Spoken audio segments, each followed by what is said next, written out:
We have a question from the audience we'll take in a moment, but you touched on this before, Jason, like the lessons learned, and maybe this is for all three of the panel up here as well. If you had a magic wand to go back and do it from the beginning, would you do things differently? Would you do it the same way? And what are some lessons you've learned along the way?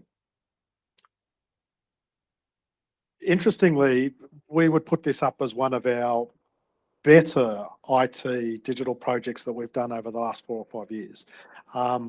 If I think about it, two of the things that we did that have been lessons out of previous Salesforce and other IT implementations, having a passionate product owner with great credibility. So you can have a passionate product owner who doesn't have credibility with it. So Damian did wear both of the hats, and so was able to go out into the field service organisation and be able to tell them what was coming and why we were doing something.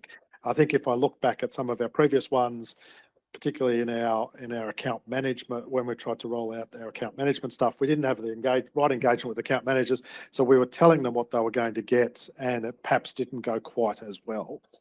So that for me is one. The other piece was that everyone has steer codes for these projects and the like, but we actually had all of the stakeholders involved at various points, and that actually was ProQuest time sitting on our steer code. So it wasn't us talking about what ProQuest was doing to us or what Salesforce was doing to us. At appropriate times, we had both of those groups sitting in on the steer code that we had to ensure that what we were wanting to achieve was aligned amongst the three delivery parties. And I think for me, that's one of the things I've learnt in the past. If everyone's on the same page, you're far more likely, it's not guaranteed, but you are far more likely to be able to get there than if you're only trying to do it yourself and trying to herd the cattle to get to the end point that you're wanting to do. Yeah, and I think, talking about things that you do differently, in an ideal world, I'd love to resource it more from our side. Just because, there's a lot of focal point on the product owner. But at the same time, like I said, there were points, particularly throughout like UAT periods and stuff, where we're actually struggling to keep up with how much was being delivered and how much we needed to test, just because we were sort of focalizing down to one person for the most part. And I think that change management is a really big piece, and by no means do I think we got that perfect on this project either.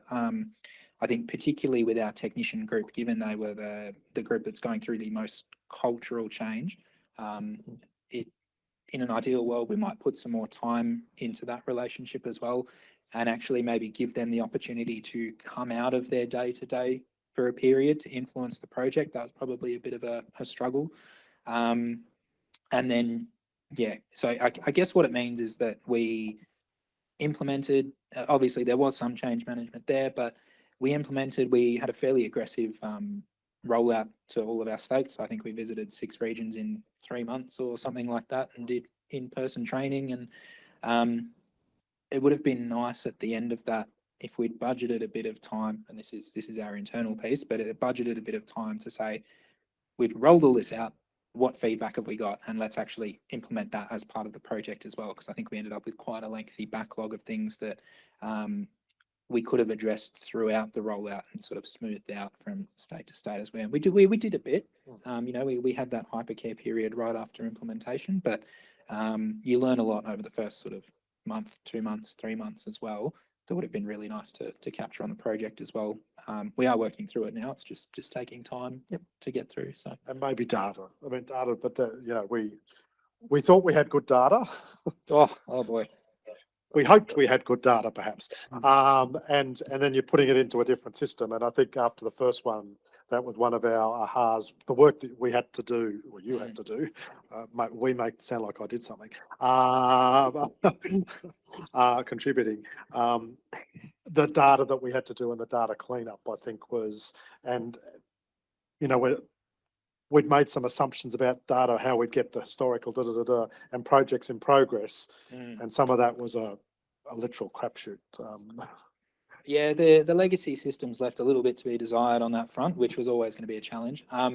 But also when it comes to the work orders and the scheduling, it's a level of detail that we'd never done before, right? So some of that data, we didn't know that we needed, or we thought we had, and it Yeah. didn't quite give us what we needed to classify jobs and skills and all of those sorts of things. So a lot of learning as we go, just given it is so new, and that scheduling piece is such a big change for us. And Clive, I'll throw to you on the same question. I know in our conversations you were quite, very positive in your reviews of Damian and gave him an award for the implementation. But are there any lessons you took away from the engagement as well from your side, and one that you might talk about? Look, I think it was one of our best projects over the last few years as well. Just in the sense that there was an agreement, there was a collaboration, there was pragmatism on the part of the customer. Big part for us, and Damian's getting a bit too much of a rap, so I'm going to stop. I'm not going to fit out the door on the way. My head's just.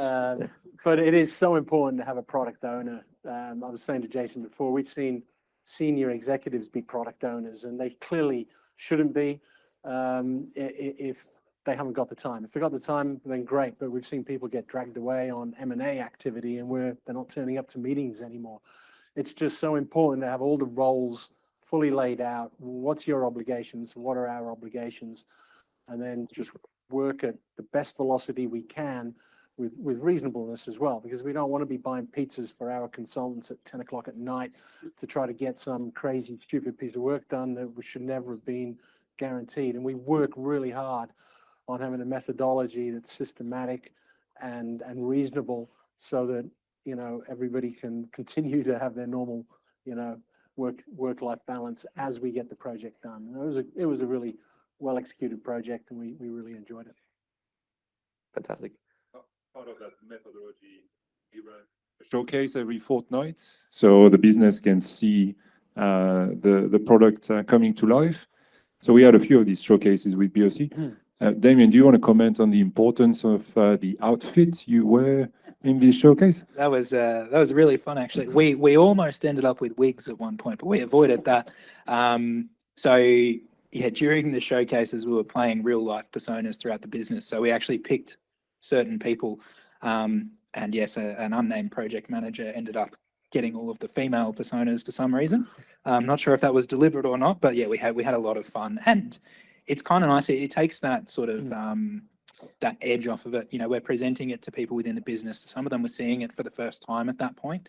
And that's got the potential to just be a fairly boring drone of, and now I'm gonna go and execute my job and all of that. But by getting into the character, and giving it a sense of realism and life, and we took the time to get the real examples as well. I think I taught some people about how CO2 goes into beer, which is always good knowledge to know. So they'll carry that with them every time they go to the pub from now on. But yeah, the showcase is really good, and they were received really well throughout the business as well, which is always helps keeping that change momentum going when we actually went to roll out.